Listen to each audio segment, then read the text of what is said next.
转跳。大家好，我是沈老师，欢迎大家今天参与我们的直播啊。这礼拜啊，其实风波满满啊，老师就是你包含了说柯文哲还有任何一切的事情啊，其实啊，真的是令人怎么样呢？感觉每一天都有一股气啊。那其实啊，这个事情啊，我们等一下会说到。那首先要跟各位宣布的就是说，我们从上周四开始啊，老师感冒好一点之后啊，那我们都有开始我们的这个周间的专题。那说找到流量密码没有了，只是刚好那个时候有这个题材，老师讲一下。那老师还是宣布哈，那就如果没有意外的话，但不一定是都会有了，但是老师要维持一个新的工作习惯，就是每周一到周六啊，老师都会尽量讲一个题目。啊，就短的啦，然后大概几分钟的啦，那真的是不长，长不了啊。那就跟大家分享一下啊，有些事情的看法，或是跟我们的频道，我们频道其实是什么武术，你知道吗？老师是一个算命先生，好吗？老师是一个道士，好吗？我不是那个政治名嘴，好吗？哦，那就是讲一些，比如说前世今生啊，或是我们的科仪啊，或者一些比较有趣的一个事情啊，所以说它会交叉的啊，比如各个不要说每次都要讲这个时事啊，没有了，乾坤门武术，我们还是要回归一下我们本业，不然我觉得我的本业有点乱了。然后再来是更新，就是一周6更了啊，6更之外，可能礼拜3还会更新一个单元，比如说我们生肖运势啊，这个还是要跟的嘛，对不对？这个也是很重要，要先知道未来，我们现在才好安排。这个下周3我们会先更新生肖属羊的流年运势解析，在2025年啊，属羊的朋友你一定要听一下了哦，听一下总是好事啦，毕竟影响有点大，好吗？属羊的朋友下周3呢，你一定要去赶上。好，那我们一开始啊，我们还是先做什么呢？不是说科批啦，我们先照到我们的流程来看。我们第一个讲到美国大选，美国大选这件事情啊，其实老师当时一开始啊，在算4年前就有说啊，你这个特朗普老先生啊，你要再继续当总统的概率啊，不是很高。这个不要再说老师不准了，或者说老师投机分子，然后看民调做事。我4年前就讲过的话，好不好？你这个就有据可查的，好吧？我除了那个流年我过期会删掉。那这个事情啊，预测错，你说我台湾都预测错了，那也可以，我都有留证据，好吧？我4年前就说啊，特朗普老先生要回归白宫的状况是比较低的，那也预测到什么拜登老先生啊，你要完成你的任期还是有点困难的啊，他也算是完成任期吧，到明年1月哦，他才能算完成任期，但是呢，他也没办法续任了。所以说啊，根据我们4年前的预测啊，其实是没有差太多。但是这只是老师讲的嘛，啊，在这次拜登退选之后啊，那当然那个哈里斯，我们的一个贺锦丽就上来了。贺锦丽上来啊，其实我说真的啦，各位，全世界各大名嘴都在说，这个都是进入到垃圾时间，就是说呢，拜登退下来之后，贺锦丽上来，那川普躺了就可以赢了。我相信各位在之前啊都看到这些的消息，但是陈老师不改嘛，我说什么就是什么，我不改，你觉得不是，那我觉得是就行了。我就说这个哈里斯啊，他有可能天上掉下来一个总统位，这个大家应该记忆犹新吧？啊，这个老师讲过的话，通常是不会去修正的，会修正我跟你讲我错了，好吧？那到现在，因为他符合我们的一些教学课程里面的一个案例啊，到时候他当选之后，或是他这种状况之后啊，我们在我们的师资班里面，我们会做一个通盘的检讨啊，老师预测对或预测错，那老师可以从那个专业命格里面给我们师资班同学啊，再给他一个回训啊，这个其实会增加的。这焦老师是这么认为吗？哦，经过到了现在啊，然后大家觉得贺锦丽的优势越来越明显。当然还是有些朋友他预测是认为特朗普啊，他应该是要赶快怎么样呢？英雄凯旋的回归到他的白宫宝座。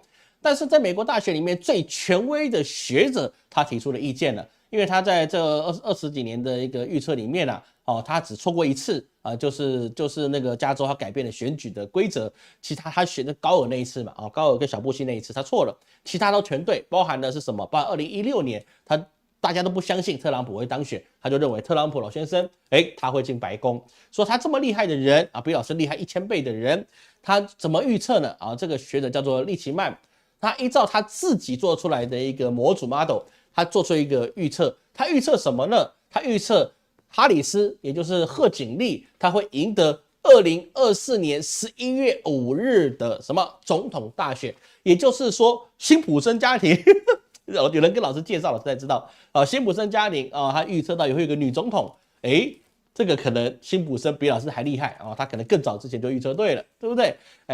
辛普森这是一个很神奇的动画，各位你觉得吗？我都觉得我怎么算可能算不赢辛普森，他预测实在太准了，你知道吗？他连那个什么这个玩个什么权力游戏Game of Thrones 那个游戏他的结局他都给他预测到了，我真的觉得他太厉害了。特朗普下电梯这个也还有预测到了，他预测那个世界末日会不会给他预测到，我就不知道了。但是这个已经算是美国最权威的最选举最预测几乎都没有错的错过一次的。那这个利奇曼他认为是贺锦丽会当选，那实际上怎么样呢？这个当然也不是他说了就算。贺锦丽他在8月25号从各大民调机构其实基本上来看，8月20号到9月2号之间这个区间有很多的民调机构去看贺锦丽目前在一般的就是整体的民调来看他的确是稍微说真的是稍微多特朗普，也就是我们川普老先生多大概2%到5%这个是误差值，因为有3%的误差值嘛，1到2%误差值了，多到3%呢就有点跳脱了。那这个目前为止是看到是这样。那有人本来是预期他是说他在那个提名大会之后就是他蜜月期已经结束了，之后他的声势应该会下来。那老师认为这个他的运势时运太强了，符合我们教学课程里面这个之前有预测过的一个模组，它刚好应验了，就是它现在是整个上升的状况是比较多。而到9月开始他9月开始到现在的一些民调它还是属于一个比较稳定领先的状态。但这就表示他一定会赢吗？这倒不尽然。为什么？因为这个有所谓的摇摆州，摇摆州包含了亚利桑那、宾州、威斯康星州、乔治亚州、内华达州、北卡罗来纳州，还有就是说密西根州。那这些州里面其实有些民调公司认为贺锦丽并没有全赢，尤其是最关键的宾州选举人票数有19张票，你知道吗？19张所以人家说得宾州者得天下。那这个状况呢，其实贺锦丽在目前的民调上来看大概8月份的民调来看他还是落后特朗普老先生，也就是落后川普的。那其他的州呢，他也没有赢。所以说摇摆州的状况之下，他其实贺锦丽并没有这么吃香。当然这是一家民调，那其他家民调老师看了一个5、6家民调的一个解释它大概就是大部分来讲贺锦丽最多赢1%但很多州嘛，老师具体来说有些州他赢1%，但是你其他州一输，比如说亚利桑那州亚利桑那州呢，那贺锦丽在乐观的状况之下，它是48比49，就是贺锦丽48，特朗普49。但是在比较悲观的一些，比如说 CNN 的民调里面去看的话，那么亚利桑那州贺锦丽只有44%，那特朗普49%。其实这个比数不是非常重要，因为你赢了就是拿全部，这是美国式的民主。各位懂老师意思吗？选举人票不是关于你投给谁很重要，你的票跟别人的票是不等值的。所以说赢者全拿这个民主制度其实我说真的，它跟纽约的地铁一样，是真的该改进一下。为什么？你应该以美国人的意志为意志，你怎么会以选举人团票，然后呢，一个人那个谁赢了就全拿？我觉得这个东西又不是玩德州扑克，对不对？这个东西实在是蛮耐人寻味的一个事情那在 ABC 或者其他民调来看这个就比较有意思了。为什么？因为在 ABC 他们做的贺锦丽民调里面他在民主党人里面，他获得了93%的支持，这等于是整个民主党是非常动员起来，它变成一个信仰，然后变成一个意志。不是因为你贺锦丽能力多强，要选你美国就得救了，而是因为民主党有贺锦丽出来不是贺锦丽，你放个不要放拜登瓜了，就放其他的西瓜也会上。为什么？因为为了反川普，这个是一个很明白的一个事情，所以他们的这个气势空前的大。而无党派人士支持贺锦丽也是56%，而共和党人有没有支持贺锦丽的呢？做了民调，还真有，共和党人做民调出来24%的共和党人是支持贺锦丽的。共和党也是他们代表这个美国民主在百姓的心中其实这个其实蛮成熟的他说不是说我什么党我就要坚守什么党的，对不对？没有哪个好，哪个觉得比我的好，那我就选你。所以说美国的选民基本上素质我觉得还不错，可能至少比我们台湾高一点吧。我们台湾是非蓝即绿，非蓝绿就是白，反正大家都是要泾渭分明的。所以在这个状况之下，那特朗普怎么看呢？在特朗普里面特朗普的这个票选里面，民调里面对于民主党来讲，有13%的民主党人愿意投给特朗普，然后他们可能不喜欢贺锦丽吧，大概这个时候每个人的想法不一样，自由的意志嘛。但是无党派人士，你只有38%去愿意支持特朗普。那共和党人有没有像造神一样，共和党人可以全力的去支持特朗普呢？答案是没有啊。为什么呢？因为共和党人啊，只有79%啊，这是他们的民调啊，不能说完全准确，但是其实应该差也不会差到天荒地老去了。共和党人支持特朗普的也就79%，贺锦丽93%，特朗普79%，这两个状况来看就知道，其实共和党人啊，并不是每一个人都喜欢这种特朗普式的宗教。为什么？因为特朗普啊，就是你要问他说为什么你觉得你会胜利？他回答的是一个非常有玄机的。我告诉你啊，他真的是太晚生了，他早生50年了。我告诉你，他连10任都可以，他改变那个美国宪法都没问题呀，对不对？为什么？因为他说上帝要他当选。你看这么有自信的人，上帝要他当选，所以说他希望自己营造出来类似什么 The One， 就是我是救世主，我是上帝的使徒，对不对？你看子弹遇到我都会转弯，是不是？所以说他就营造出这个状况。那这个我们在直播中我们有评论过这件事情。现在这个时候啊，你不适宜用个人的神话来去做竞选啊。前居之鉴就是印度总理莫迪，他当印度教的教主。然后极力的去参加印度教的所有的一些聚会，然后极力扶持印度教的权威，去打击这个回教徒。但是实际上，他这次输的就蛮难看的，勉强维持了一个执政党的趋势。但是呢，他还是必须要看在野党的脸色。那特朗普也是一样，这就是回力镖，因为你不能够造神，在这个时代里面呢，他造神是一个非常冒险的事情，你要么大成，要么你大败。这个其实我觉得现在的百姓啊，普遍都念书念的比较多了啦。说真的，我们教育素质啊，通常是比较强大的，尤其是在美国这种高知识顶尖的民主灯塔国家啊，还有一些其他地方，其实你知识越高啊，你越想去个人造神啊，这个是比较难的一个事情。所以说，在这个状况之下，那现在要9月10号，他们据说要开始辩论了。那辩论呢？那有些百姓就会说，这个辩论重不重要呢？那在美国的民调里面，认为非常重要只有12%，有些重要17%，都没破20%哦，一点也不重要的占43%，不确定的也就13%。所以说你非常重要，有些重要，不是非常重要，跟不确定的都没破20%，但是一点也不重要的突破43%，这就变成什么？他们不需要造神，他们要的是什么？他们要的是意识形态。意识形态是什么呢？我不要特朗普当选。就这么简单，我不要特朗普当选。那其他的包含了 YouGov 的这个民调，它里面就说，谁会容易在辩论中可以得到比较多的优势？那贺锦丽占42%，川普占38%，不知道占21%。这个状况啊，那当然就是比较耐人寻味了。因为特朗普他最厉害就是咄咄逼人，那贺锦丽他是检察官，他专门从你的文字里面找麻烦，检察官嘛。检察官的目的就是起诉人家，各位你懂老师意思吗？整个司法体系里面呢，它有3大一个区块，一个是律师啊，为你的当事人辩护；第二个就是刑事的检察官，检察官不管民事的哈，检察官只管刑事的。那检察官负责起诉与否，他是正义的守门人啊。这个我们在学法律的时候是这样子由他来决定要不要起诉，他决定起诉了，才会到法官那边，由法官来做判决。那你是说有美式跟英式的，就是有没有陪审团的问题？那没有陪审团，那就是法官来前纲独断。那我们中华民国的法律啊，就是法官前纲独断啊，我说啥是啥。中国大陆好像也是一样啊，法官说啥是啥，你不服你上诉，反正我觉得是就是。这个其实老师觉得，县太爷也不过如此啊。我说真的，那个其实很不适宜，因为人的心是肉做的，你的脑袋里面会有私心。老师学法的，但是我一点不相信法律这件东西。法律不是保护好人，是保护懂法律的人而已。其实很现实是这个样子。那贺锦丽他身为检察官，州检察官他对于这种你在发言的时候找你的漏洞，我觉得他会从这个地方来去做攻击，毕竟那是他的职业取向。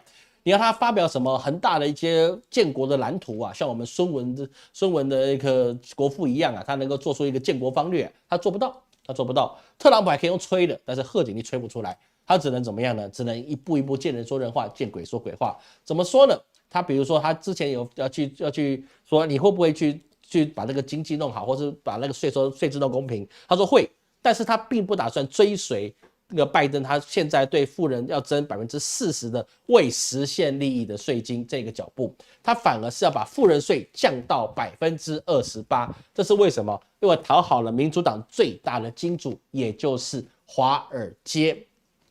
所以说啊，降税之后啊，他们觉得，未实现的利益就是我还在放到股票里面啊，这个些还没有变成现金的，好，你就想课税，你课吧，反正你国家公序在你手上，但是降到28%，也就还好了。甚至呢，他把一些中小企业的一些抵免额增加到增加到5万美元，原来是5000，那增加了10倍到5万美元。他说他只要去怎么样去防堵贪婪的商人就可以了。但是你把中小企业的抵免额提高了。富人税降低了，那么请问你所谓的贪婪的企业是哪一些贪婪的企业呢？最贪婪的不就是富人吗？富人不贪婪，他怎么成为富人？贪婪不是一件坏事，只是你有没有规则、游戏规则去跟他去协调。他如果人家照游戏规则来讲，他贪婪是合理合当，谁不贪？对不对？老师娶老婆贪的是美色嘛，对不对？那金老师要嫁给我，他贪的是我蓝色嘛，对不对？每个人各有所贪嘛，不贪你怎么会得到呢？你一定都贪，人都贪，对不对？你贪吃嘛，贪睡嘛。贪玩嘛，都贪，没有问题的。但是它的税制公平在哪里呢？就变成是没有。所以它的经济政见呢，其实就变成是什么呢？见人说鬼话，见人说人话，见鬼说鬼话，不是见人说鬼话了，就乱七八糟了，对不对？所以就变得比较不好。那这里面也包含了什么呢？也包含的是什么？一些日本他准备去收购这个美国钢铁公司的计划。当然这个部分啊，这拜登就打算去阻止这件事情了。但是呢，这个毕竟这个美国钢铁公司啊，它是怎么样？它是在宾州哦，就是摇摆州最大的那个宾州。所以说这个消息传出来之后啊，那个美国钢铁公司的股价就怎么样呢？下跌17.5%哦。那这个东西啊，会因为你收购之后加优化嘛，优化的话你就可能会丢掉了上千个工作机会啊，不止上千，可能数千个工作机会。那公司也可能是怎么样呢？可能会遇临到一些改组的危机，那就变成是美国钢铁就变成日本人的了。那这个事情啊，其实就是一个很好作秀的地方了。为什么？因为美国钢铁公司就是有问题，你没有问题，你为什么你会沦落到要被别人收购呢？对不对？日本公司它收购它，当然是要把你重整之后变成一个好的公司，无论是未来要分割卖掉啊，或者是说你要把它经营得更好，那这个当然是别人专业的经理人可以做到的。但是如果你只是为了民粹，很简单，就是为了工作机会，或是为了你什么，像贺吉谈到了，美国钢铁就应该是美国人所持有的，这样子的口号其实就是一个怎么样，就是一个随便乱说话的，对不对？这就跟韩国是说，在韩国比赛冠军一定留在韩国，我们听起来很无耻，那跟美国有什么不一样呢？是不是？那韩国不管谁赢都要派韩国赢嘛，对不对？这个是很正常的事情。那美国钢铁公司，那你只有美国人持有，问题它是一家民营企业啊，对不对？它要出售，它要重新活化，那美国钢铁业可以再怎么样，透过一些专业的 CEO 可能有些改变，那就不行了，对不对？那你讲到一半的东西就变成是说，商业谈判变成你政府要去介入，候选人要介入，政治力要介入，就变成什么？就变成是好的事情遇到不利的时间点。那你无论是民主党跟共和党都反对，而贺锦丽现在声量比较大一点，他讲的话比较多人听一点，就变成说贺锦丽在守护怎么样？守护美国的钢铁。为什么？因为美国的钢铁就是在美国人持有。这个事情是蛮有意思的，这不符合资本主义啊。资本主义就是你有能力的人，你有办法经营的人去做嘛，对不对？就变成大企业小政府嘛。但是现在不是啊，你讲大政府小企业嘛，对不对？这是蛮有意思的。而对贺锦丽来讲，最重要的还是在于他们在纾困期间所引发的这些撒钞票之后所造成的通膨，到现在你也没办法做缓解啊。有人说啊，那你说你要拜登上来，你要去改变这个通货膨胀，你从3%然后解决到12%，你还没有解决掉，但现在降回来，现在降了4%了，那是最高美国通膨来到12%啊，这个是毋庸置疑的事情。所以说，美国现在这个选举啊，老师还是回到一句话，那跟马戏团没有什么两样的。它跟马戏团是没有什么两样的，大家都在尽情的表演，我尽情讲你们选民喜欢听的话。民主灯塔都是这样的，请问其他国家会怎么选？怎么学？怎么想？每个人都讲选民想要，但是真的要做的事情没有半个啊。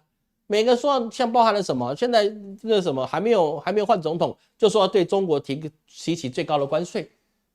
这个提高关税是对美国有用的吗？破唱其流这件事情，美国的一些哈佛精英会不知道吗？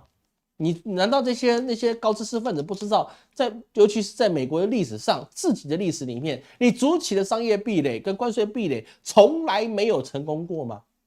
那这还是在美国还有国力的时候，你都不成功。那么请问，美国现在债台高筑、债多不愁的状况之下，你又怎么样会有关税壁垒，然后让你的商业更加的受阻，然后你还觉得这可以让你美国再次伟大？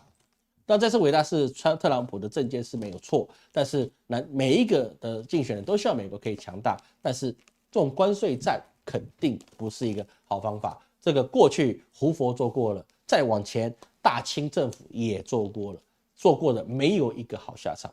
各位你说是吗？好，我们看各位有什么问题哈，等一下我们继续下去哈。贺锦当选，美国游戏才能玩下去。哈哈。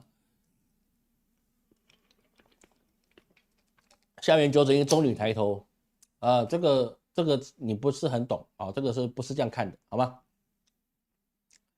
？Richmond 啊，我看到那利奇曼，我看他就说他是看到那个那个原文报道的时候，我想说 Richmond， 那他会不会叫 Richmond？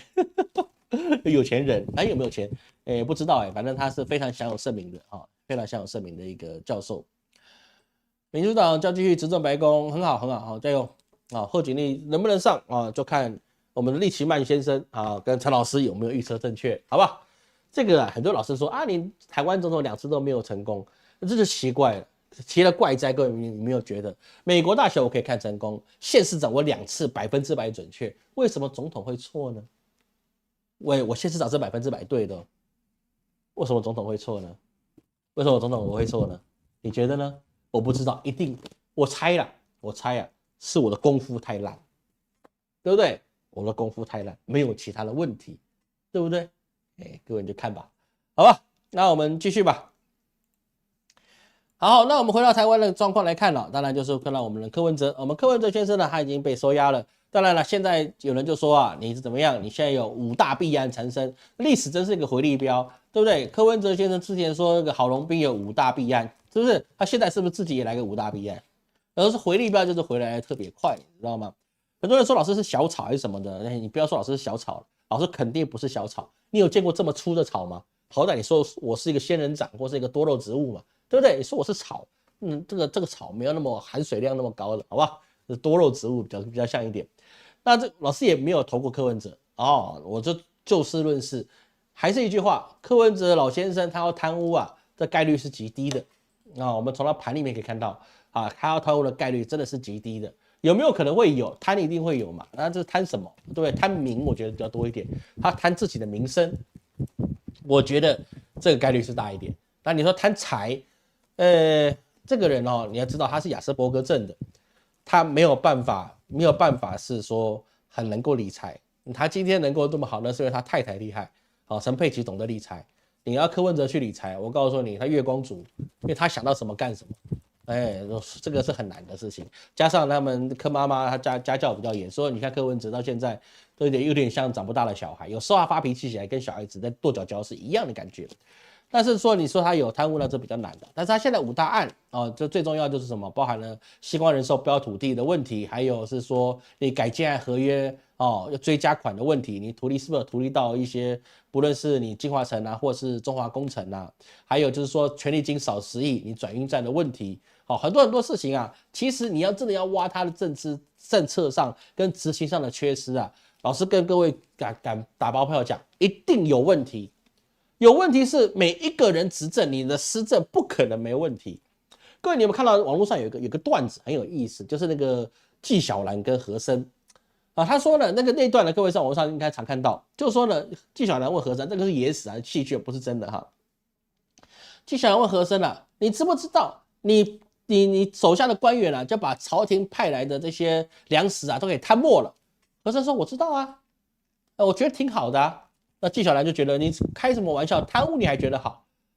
他说我不先让官吃饱，他们谁来帮我做事？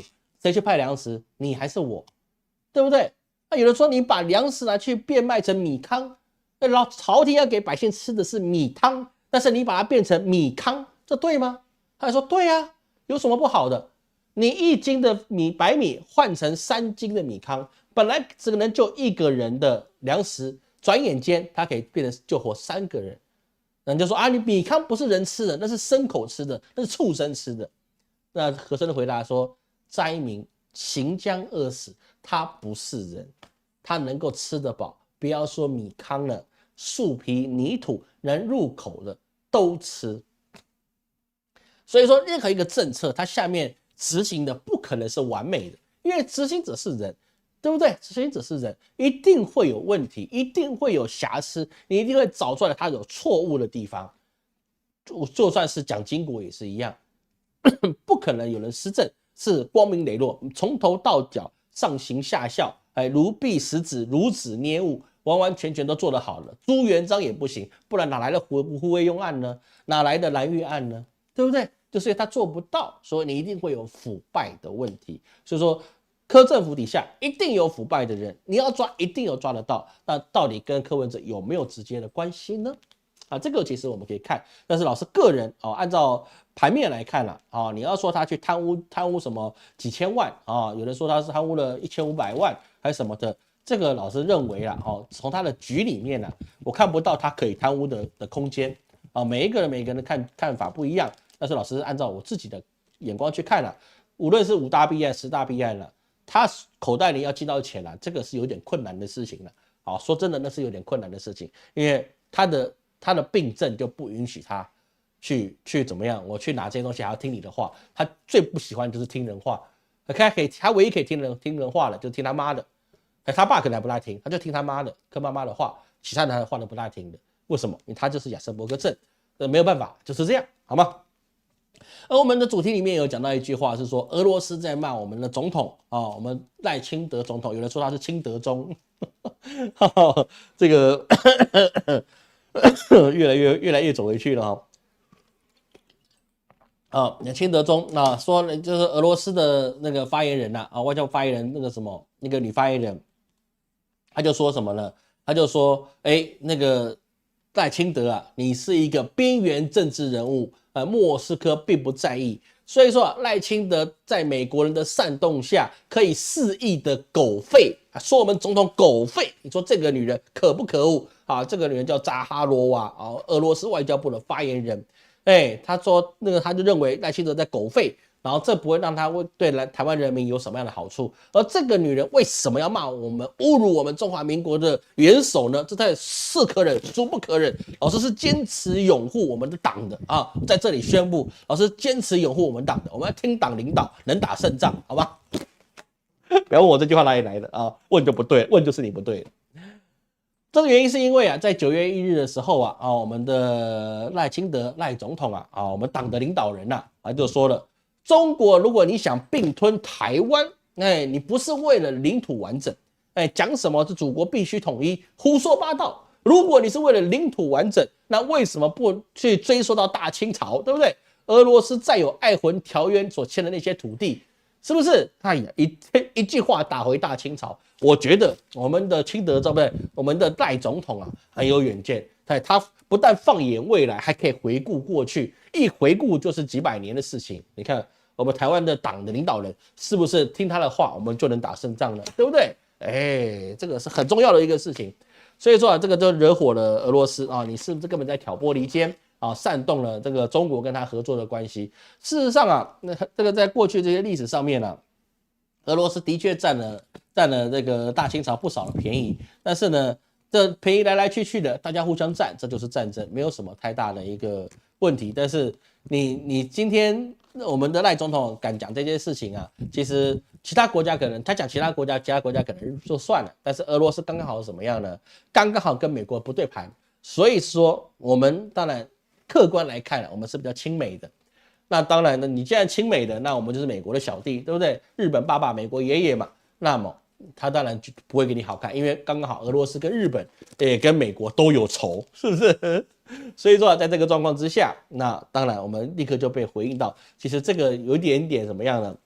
只能说我们赖总统的时运不是很好这个时候惹到战斗民族我们是比较弱势一点的，毕竟别人的国土跟国家实力还是比我们大上不下10倍的这个还是很重要的。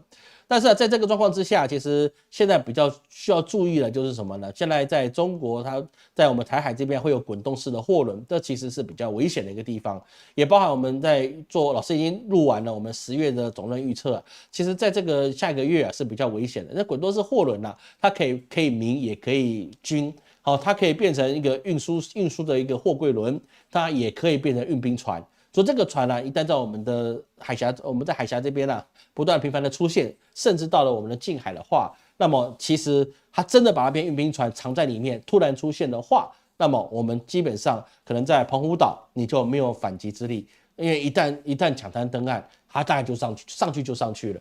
好，因为我们在澎湖的驻军啊，真的是少得可怜了，真的上岸了，百姓一定不要伤害到嘛，对不对？就光那派来一个20个滚动式货轮，是不是直接转到上澎湖湾？那么这个澎湖可能就陷落了。而你在他登岸之前，你还不知道这个滚动式货轮里面装的是兵还是货，所以你也不能把它打沉。所以现在就发生了这些比较大的危机啊，各位这个真的是要比较注意的。也加上了现在日本啊，他们现在很多的国家在日本去集结，很多去在日本去集结这些事情啊，其实明的没有讲，但是暗的其实各位在很多的媒体里面啊，可以去收集到一些蛛丝马迹。很多在欧美或是各个国家的军队啊，现在日本港口集结啊，日本他自己的一个军队海军也开始做提升。所以说啊，这个无风不起浪啊，既然会有这样子的一个表征会有这个变化，加上呢这个星象也不是很好，这个其实各位要去注意这个未来的变迁呢，可能瞬息万变我们还是要做好心理准备。真的发生了不要太紧张大概就是反正就是历史嘛，历史总是要发生的，对不对？你看你问乌克兰的百姓现在害不害怕？打习惯他也不怕了，对不对？要么就来，要么就没来嘛，就这回事，好吗？这点是要注意的。好，那我们看看各位有什么问题哈。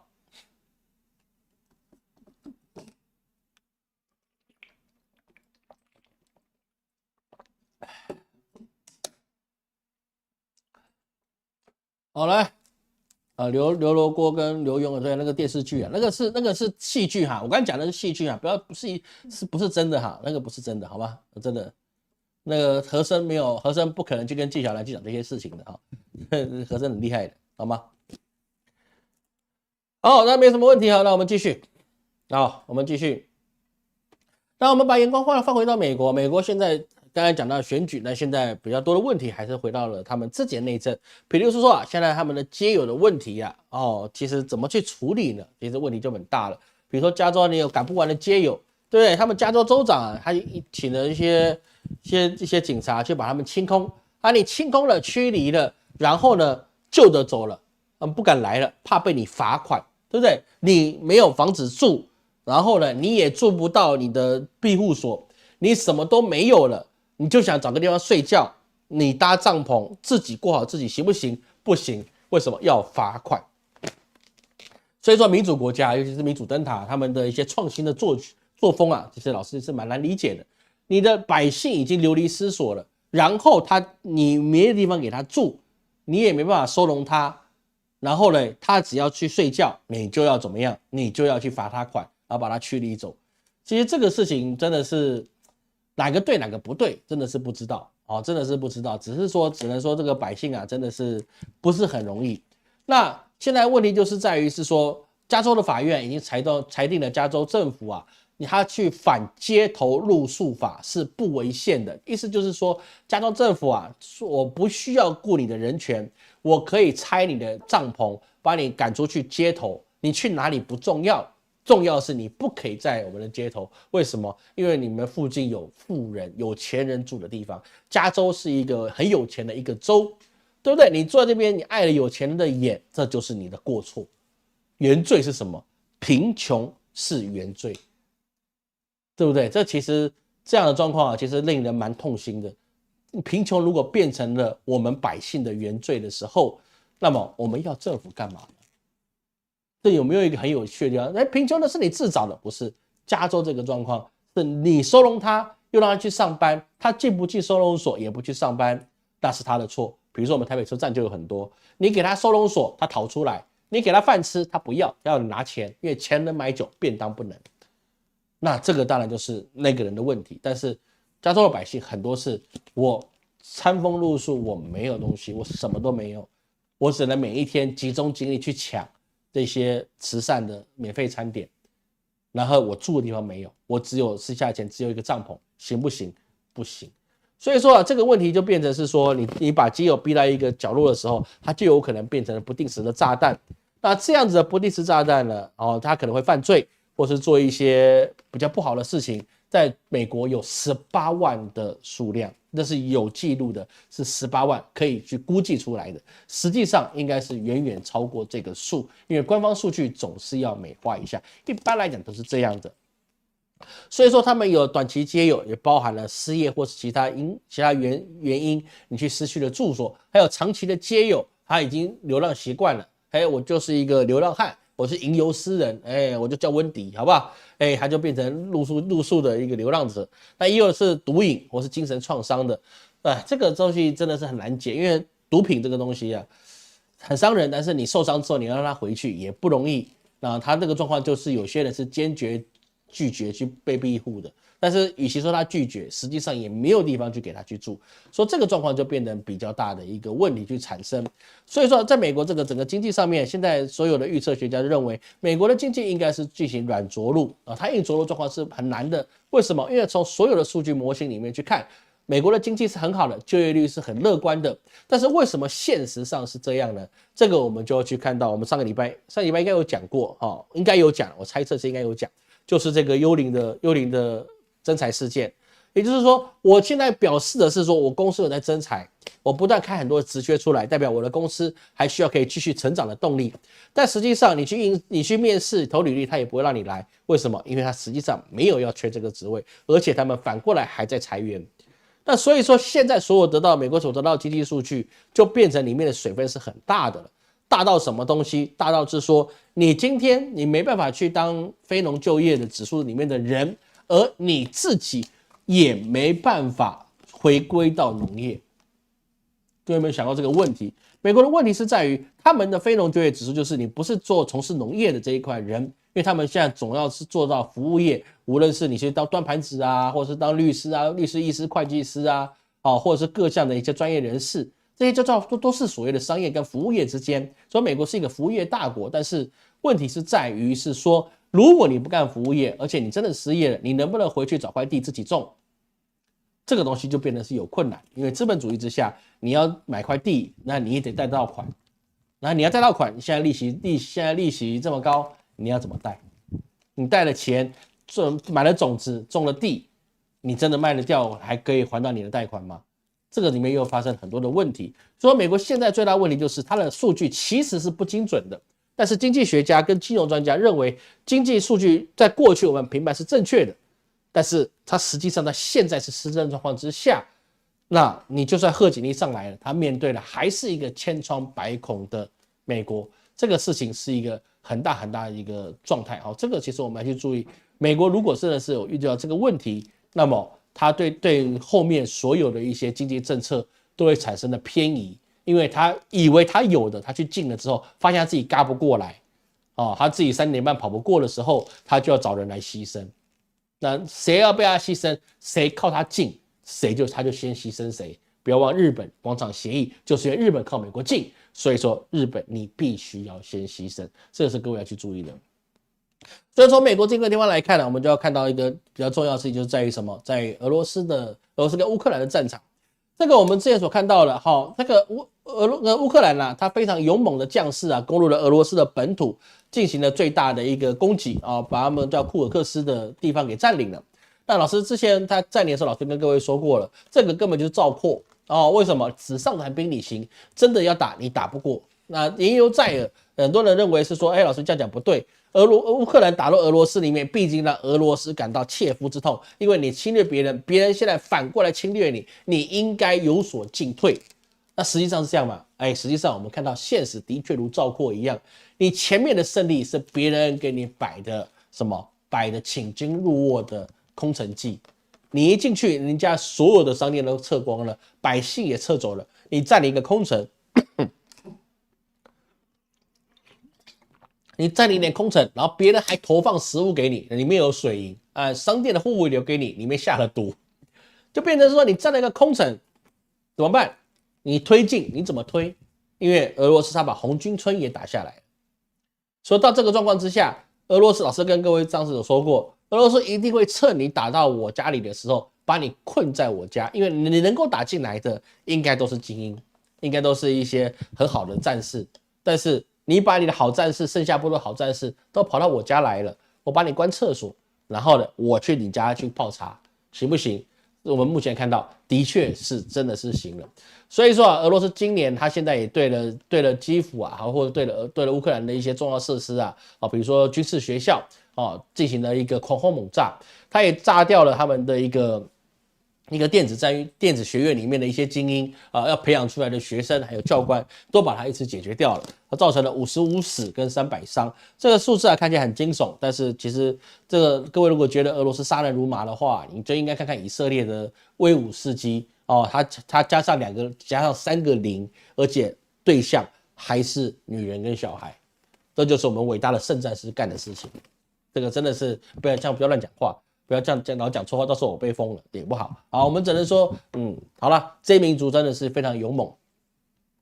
所以在这个状况之下，就发生了什么事情呢？这个状况就发生了到是，他 F16都被自己的那个爱国者所打下来。那么现在美国就变成是说，美国现在不愿意派人去到乌克兰去维修这30几台 F16，需要的欧洲的一些其他的技师，他们学过怎么修 F16的一些技师去乌克兰去维修。为什么？因为你进去，你可能就出不来了。也包含加拿大、澳洲，还有其他英国的一些佣兵啊，还有一些民兵啊，进去在乌克兰境内啊，都已经被很多的人不能说都已经了，很多都已经被普丁给他去处理掉了。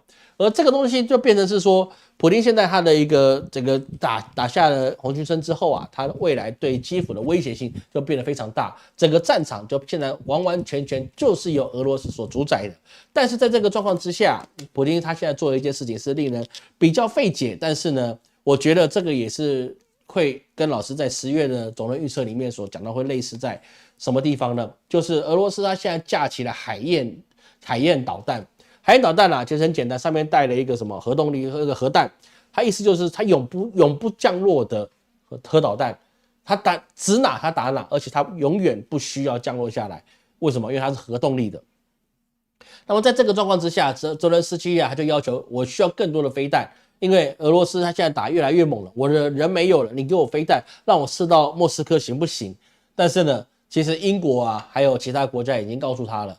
我就算给你再多的飞弹，你也打不进俄罗斯，而且你也不会改变整个战场些什么，也不会改变什么。所以说，泽伦斯基他需要用库尔克斯来跟普丁换乌东啊，这个基本上跟老师之前预测是一样的普丁就直接回他，你什么都没有成功，因为库尔克斯的乌克兰士兵啊，基本上就是瓮中之鳖，跟赵括一样，纸上谈兵，可真打进去，你就几乎会被全灭。这个状况其实还蛮符合我们的预测，只能说什么呢？只能说这个事情真的是令人痛心，因为毕竟战争都是要流血的。而普丁啊，他在去蒙古国回来之后啊，他跑去跟大家去宣布说什么呢？他对美国的选举来看啊，他是支持贺锦丽的。为什么呢？因为他可以带来更多的欢笑。从这个地方，我们就会看到一件事情是说，俄罗斯到底有没有去介入美国的大选？那现在介入大选有什么样的方法呢？当然就包含的是美国 FBI 就有说过，俄罗斯有很多的网军啊，进行了分身计划有32个新闻的假站台就被他们封锁了，甚至俄罗斯还收买了美国的网红名嘴去煽动民粹，那这个也被那个美国去起诉他们这些频道的一些高层，因为他们是一个组织会做工会的，就像中国的工会。那些主播工会一样一个工会长他们就开始说你们接下来讲什么题目，然后要煽动什么样的舆论这个在中国是常有，那像在美国其实也是有，他们自己有自己的一个体系，一个组织，他们有很多的主播，那负责去怎么样呢？交办那些老板所完成的一些任务，所以说就调查出来是说，美国网红他是被收买的，来去讲这些的资金链他去收买一些比较右翼的。挑战美国去主流舆论媒体的一些舆论，这个意思就蛮有意思的。什么是主流民意呢？什么是主流媒体呢？难道是百姓他自己去挑战主流媒体，他就是有问题的吗？这是不是就产生了一些很好笑的一个事情，对不对？所以是说在这个状况之下，这下普丁就说，真正去影响介入这个选举的，可能就是美国民主党。美国民主党说。那个俄罗斯介入选举，那他是不是就等于是说民主党在介入选举了？因为他去清算这些有可能会影响的人。所以这个很多事情啊，就变成是说，俄罗斯之间跟美国之间呢，他们又变成剪不断跟理不乱的关系。那到时候闹起来的时候啊，双方一定是需要一个和谈的筹码，或者是一个牺牲品。那乌克兰就是一个很好活生生放在这个地方的东西了。所以说，其实对乌克兰的事情来讲啊，老师在10月份的预测里面啊，是会觉得乌克兰在10月大概就差不多了。那实际上怎么样呢？我们在下礼拜预测上架的时候，各位再看。只是说老师已经预录好了，大概10月份会有一个比较大的一个状态会产生。好，那所以说我们看到这个状况里面啊，包含了基辅啊，他为了是说要去抵抗俄罗斯的状况，他也不管是怎么样呢，任何状况他要去收购中国大疆的无人机来加入他的战场。但是中国已经有名在先，他们的无人机，大疆的无人机或任何的原物料是不能用在战争用途上面的，所以他不会出货给乌克兰。那基辅怎么办呢？乌克兰政府泽连斯基就透过第三方去高价去购买中国的无人机。而在这个状况之下，我们也要发现到一件事情，尽管泽伦斯基想要去做反攻啊，或者是他有什么样的想法，但是他的内阁现在在战时内阁居然也大换血了。也就是说怎么样呢？也就是说他的内阁大总辞，而且他们要开始进入什么？进入一些新的内阁的阁员。这个意思就很简单，因为你的人要跑了，你这个代表很多人就认为泽伦斯基今年秋天你可能就会被整肃下台。那整肃下台之后，那么他的这个乌克兰的路怎么走呢？你所有军援你就几乎就拿不到了。那你军援拿不到了，那你要怎么去抵抗俄罗斯的入侵呢？加上俄罗斯现在架起了海燕，他的意思很简单，就是谁要再去给他武器来打我俄罗斯，很简单，我的永不落地的核导弹就到他家去拜访。但实际上，普丁现在也去修改他们国内的一些核对策的一些条约啊。过去是认为说俄罗斯危及到俄罗斯本土的时候，它可以使用，但是现在他可能修改成他觉得可以使用就使用了。所以这个问题是很值得我们去在意的一件事情，各位要去了解。好，那我们继续下去，因为时间不多了，我们继续下去，我们不休息了哈。而在亚洲部分呢，我们看到印度，印度最近啊，莫迪他最近被那个 G7 冷落了很久，也包含他在乌克兰也没人理他，他做什么事情在国际的舞台上面都没有办法获得很好的发展。那么这个对于莫迪这个很喜欢掌声的人来讲，他实在是可忍孰不可忍，所以说呢，他宣布印度将成为全球的制造中心。包含什么样的？他们官员也开始众志成城的说：“嘿，我们要摆脱对中国的依赖啊，我们要成为怎么样世界工业的一个核心。”这个事情印度做得到做不到？好，在前2年在那个作为贸易战的时候啊，很多人跟老师说啊，老师你这预测是错的。中国的工业强呢，是因为欧美赏他饭吃，只要这些撤资从中国撤资之后啊，跑到印度、跑到泰国、跑到孟加拉、跑到辽国、跑到柬埔寨、跑到越南，那中国必垮。这个当时其实2、3年前呢，就有人跟老师去发表这个看法，这个看法也是挺有趣的，但是老师也只能回答说，中国它最大的问题，不是在于是说它的会不会被撤资，而是在于他们的工人至少都有初中毕业。这件事情印度就不一定做得到了，因为识字率在中国还是比较常见的。所以说，当你的百姓去打螺丝的，至少都有初中毕业，再不济你再往上一点，高中毕业的也比比皆是。会去打螺丝的就比较不会是大专毕业了大专或者是本科毕业有啦，但是他们螺丝打了可能变领班因为老板不会让一个本科生去打螺丝，他会让你培养起来至少变领班吧，对不对？变主任会有吧。所以说这个状况之下，他们有了知识能力，所以他们要维持他们工业发展的能力是比较强的。但是印度如果想变成全球制造中心，那么首先你得先消灭更多的贫民窟，让百姓的教育素质上去才行吧，对不对？这是基本的原则。但实际上啊，印度进口中国的电子元件每一年180亿美元，而且进口中国的电子元件是占印度总进口的1半。所以说你已经超过1半以上都必须跟中国去进口，你才能在印度里面组装。这个时候你要说你要摆脱中国容不容易？是很难的。我们也知道印度它是一个制药大国一个在电影《我不是药神》里面就很多药是从印度买来的因为印度不甩你的什么专利，对不对？你只要知道它怎么做的，我就做一模一样的去卖。美国有本事你来印度告我你包着你进得来，你出不去。有本事你不要卖我你不卖我，我还是可以得到你药品的仿单，我一样生产出来印度就是这么样的一个不能说他们无耻吧，这样讲怎么去形容它呢？就是他们原则性比较弱一点。它原则性可能比较弱一点，所以说啊，在他们制药大国这是没错，但是各位可能不知道的是，印度要当制药大国，它的药品的原物料还是得从中国去进口，还是得从中国进口，不然它药做不出来。而现在莫迪也希望能够跟中国一样的基建，这个也是很好的啊，所以他们开始发展地铁。那盖地铁是件好事啊，毕竟啊，这个交通啊是很重要的，人要富先修路嘛，对不对？不是只有这个毛泽东会讲，也包含了什么呢？包含我们伟大的孙中山先生的建国方略，都把铁路开到天山山脉上去的一个计划了，对不对？你只要有心，路都开得成，是不是？保不齐现在都已经有靠过天山山脉了，有好像是那个说什么西藏铁路那边好像就已经过去了，只是不是孙中山先生想的那个样子。那么在这个状况之下呢，印度也想搞基建，但是他也盖地铁，但是他把地铁盖在地面上了，那这不是火车了吗？你火车就火车，你说什么地铁呢？所以说啊，就是变成蛮有趣的现象。说现在在中国的原物料还有各方面的影响之下，我们所能够知道，就是中国在未来虽然是说它现在的经济真的是很不好，房地产下行很严重。老师希望它房地产继续下行了，而下行房地产对子孙万代好。你现在可能不好，因为你很多人买了房子，房子越来越不值钱，跌的速度还没有他自己缴贷款速度来得快，对不对？以前一天一个价，现在呢一天也是一个价，早上一个价，下午还可能就有一个价，为什么？跌价。那以前之前是涨价，现在是跌价，那这个是好事哈，因为毕竟你不能把你所有的产值都放在房子上面。那一个国家里面，当百姓都认为你要买房子，不然以后买不起的时候，那个国家完蛋了。我没有说谁，如果有雷同，那纯属巧合，好吧？所以说呢，到时候有人告诉你没买房子，你老了之后你流落街头，我告诉你，你这个人你不用教，他这个人没智慧，从来不会有这件事情。各位懂老师意思吗？没房子你老再买都还买得到，为什么？因为人口少，你一定得买到。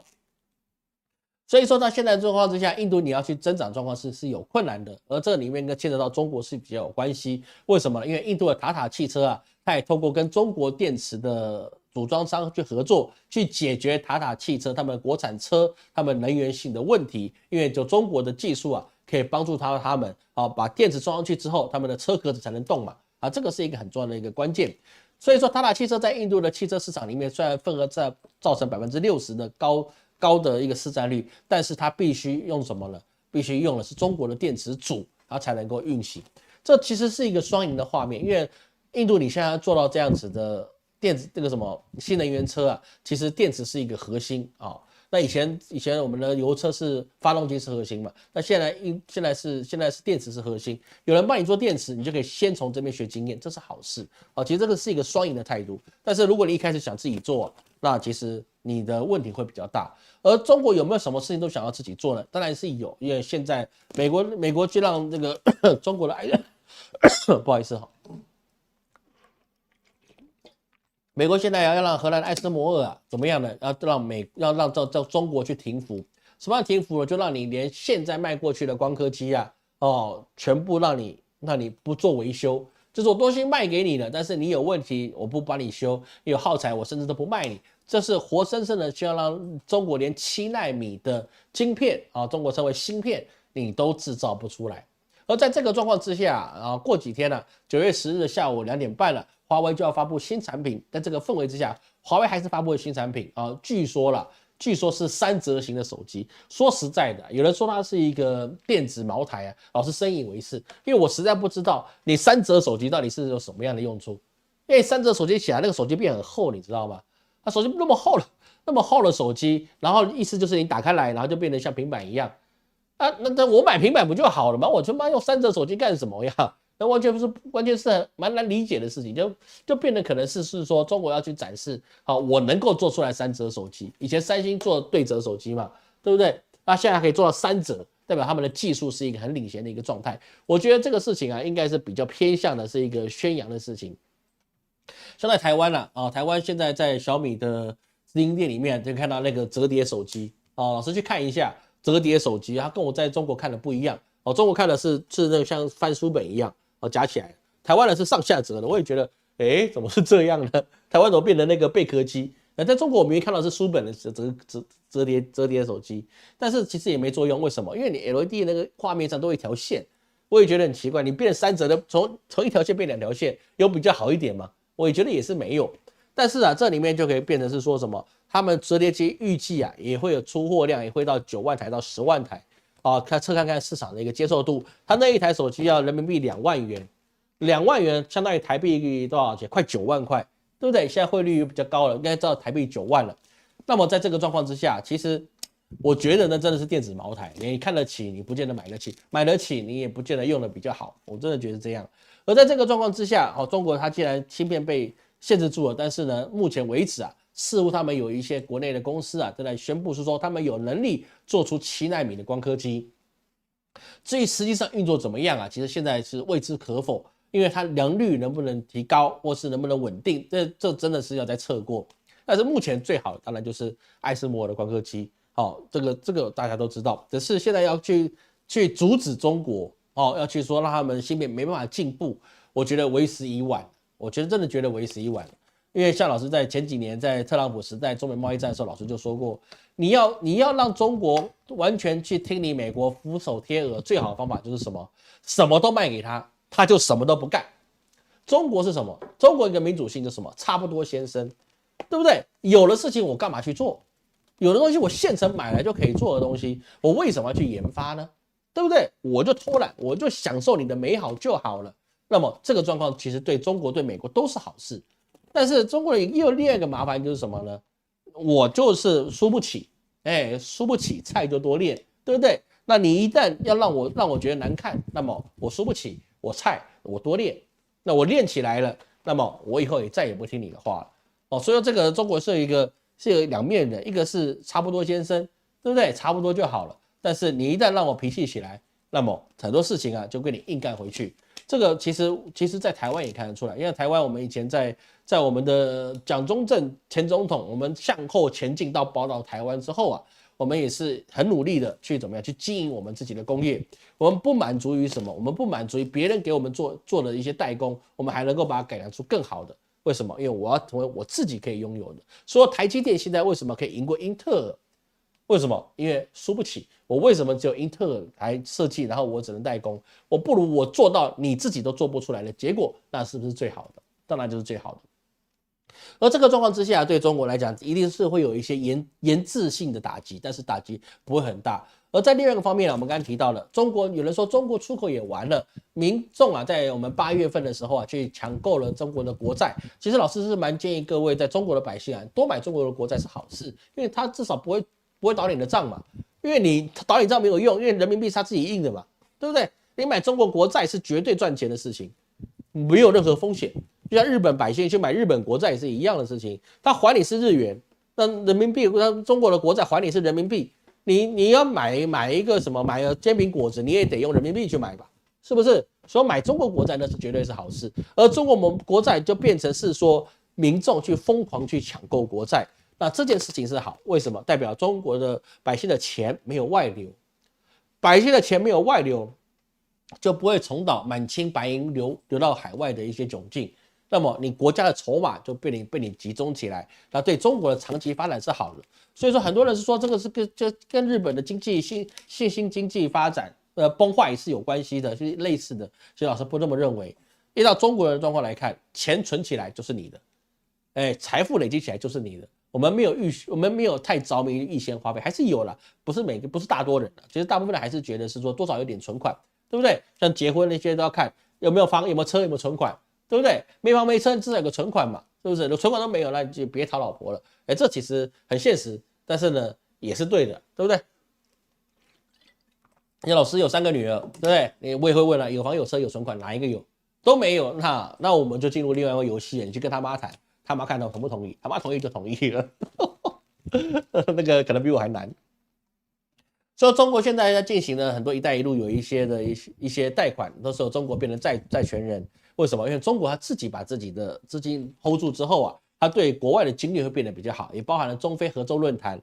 那习近平就可以提供3600亿人民币去支应他们。他为什么是用人民币，而是不是用美元呢？就是因为现在很多国家啊，包含了什么？包含印度，我们都要采取了非美元的支付。为什么？因为大家认为美元的不稳定度是比较高的。所以在这个状况之下，很多事情就变成是说，中西之间呢，它产生了一个分庭抗礼的一个状态。战事未酣，但是经济先行，很多事情啊就变成大家必要去注意的。而这里面呢，也会影响到什么呢？这里面会影响到了我们的中东战场，因为中东战场啊，现在很多东西啊都不是美元交易了，所以说很多人说你在沙漠中捡到了导弹，你在沙漠中捡到了那些火箭炮，哪里来的？不会是免费的，各位，捡到的东西都是先付钱让你去挖宝的。各位懂老师的意思吗？有些事情你是不能够知道的，不能够在台面上所讲的。那既然你可以捡到，既然你可以付钱，那么你用的一定不是美元，因为你只要一用美元，美国政府就会知道，你用美元去买了这些东西，那么这个东西到底谁拥有这个军火？那你大概你的底在哪里？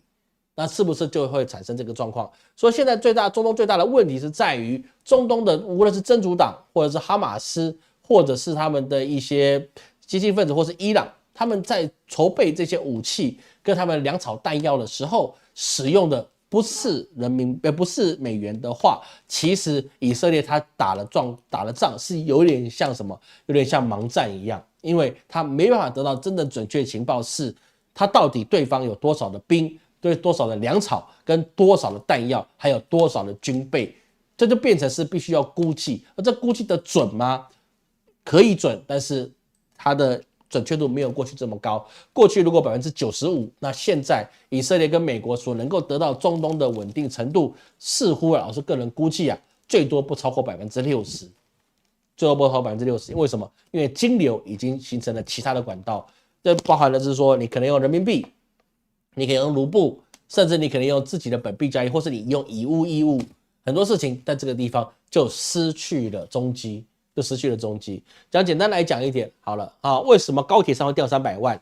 因为你自己拿300万坐高铁，你就没有金流记录。但是如果你用银行存进去，然后再转账300万，这就有记录。有记录，你就要解释这笔钱哪里来的。就像我们陈佩琪100万存到银行里面，就问你这100万哪里来的。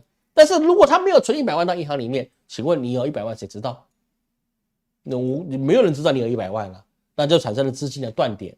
对不对？各位懂老师的意思吗？美国的面额是100元的美元，你要买个弹药，你总不能一箱一箱美元一直交易来交易去吧？总归你是要回到银行的，谁存到银行里面就可以抓出来。你存到银行这么多钱，那么你这钱从哪里来？就可以顺藤摸瓜去抓了。所以中东的状况啊，是变成是说，为什么是说现在必须大家非常谨慎？就是我们现在看到好像是消息越来越少，以色列它好像是在加沙走廊那边啊越来越强势。但是以色列他们本身自己的百姓现在也开始反战。最重要的问题是在于是说，其实老师还是认为以色列低估了中东各个国家他们准备这场战争要跟以色列一决雌雄的心态到底是有多硬的，因为你不知道我到底有多少，这个事情是很重要的。说纳坦雅胡现在坚持不撤军到费城走廊。那么却要是说，我们开始进行和谈，这当然是不可能的，因为哈马斯跟乌克兰一样，他希望你全面撤军，但是以色列会撤军吗？当然也是不会的。所以是说，现在以色列的士兵、这些民族的士兵不断的去屠杀百姓，只能是说，在10月这个消息，各位可能会刷新你的三观，这个是我们要去理解的事情，好吗？好，现在我们看各位有什么问题哈。澎湖至少5000士兵，还精兵哦，大哥你是不是太久没去了啊？澎湖没有精兵啊，没有精兵，好不好？啊，没有精兵了啊，那个澎湖那边不大行啊，这个年轻是年轻了，但是不到精兵了，精兵要在本岛了啊，精兵现在外岛跟离岛都没有精兵了啊，这个是真的，好吗？老师非常会讲，非常会吹的，是。加州有钱人集中在湾区跟 LA 啊，不是大部分集中在，不是大部分集中在只有在这个地方，大家都希望在好一点的地方住嘛，无论是有钱人或基友都是一样嘛，对不对？很正常的事，好吧？感谢杰夫酱赞助，感谢杰夫酱赞助，谢谢哈。太容易坏，用不到2年哈，折叠机吗？美国总统会是谁啊？老师当然还是认为是哈里斯，状况是比较高，一直都这样嘛，我们是没什么变的。动车组比较贵，不如坐飞机。真的，我在中国坐动车哈，上次老师算过一件事情。这个建议老师上次去沈阳，我在想说我去从上海，然后坐火车坐那个动车去沈阳，发现5个小时，然后还要多少钱呢、好像还要500多块，好像还要1、2千块人民币。坐飞机多久啊？沈阳到上海多久啊？叶老师啊，他忘记了，好吧？好像1个小时1个半小时吧。然后比高铁还快，然后机票只要500多块人民币，我以为这是醉了这个真的是真奇怪，动车还那么贵，地上爬的比天上飞的还贵，你说就这样好吗？好，那下周来我们今天直播到这里那很多没讲完，各位请放心我们下周我们会有周间的更新一天至少一则那老师勤劳一点会2则，但是老师这里宣布一下老师在下周2，也就是后天。后天的时候老师要前往上海浦东在那边预计待到礼拜2、礼拜3、礼拜4、礼拜5、礼拜6。礼拜2到礼拜6，老师会在上海浦东，那不会去其他地方了，我就在上海这次不去其他地方了，因为上海的一些重要的事情要去办，也想去看一下上海呢有没有一些适合的办公场所，老师要想去看一下，所以下周2以后，老师都在上海，然后下周日老师会回来，但是这不影响老师在周间的视频更新，好吧？老师也是有买梯子的，对不对？我有梯子可以爬出去的，没有啦，我有国际漫游了国际漫游是不会受到限制的。那所以说我们周间直播会场景会比较不一样但是呢，老师会开始很勤劳的更新，好吧？感谢各位今天的收看，我是陈老师。下周3公布我们2025年属羊的流年总论解析，我们下周见。